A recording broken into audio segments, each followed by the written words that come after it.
El més curiós de la fotografia guanyadora del World Press Photo és que, tot i tractar-se d'una fotografia de guerra, està feta per un fotògraf que no està considerat un fotoperiodista pur, sinó que habitualment es dedica a altres tipus de disciplines com la moda, la publicitat i el retrat.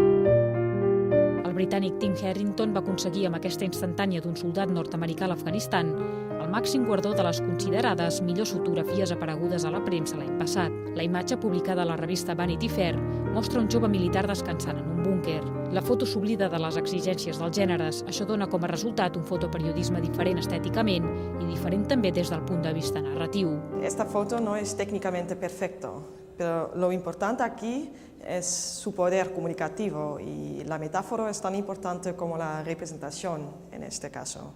Y el presidente del jurado, Gary Knight, ha dicho sobre esta foto que no solo representa el cansancio de este soldado, pero también el cansancio de una nación.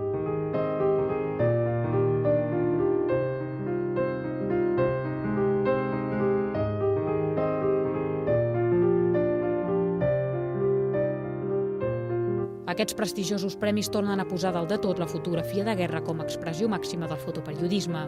Entre la llarga llista de premiats en les 10 categories del certamen, destaquen les imatges del recent atemptat que va costar la vida a l'exprimera ministra de Pakistan, Benazir Bhutto. El nombre d'autors espanyols premiats en aquest concurs és, sens dubte, un interessant barem per a mirar l'estat del fotoperiodisme al país. Lorena Ross va guanyar el segon premi en la secció de temes d'actualitat pel seu reportatge sobre abusos sexuals en la infància.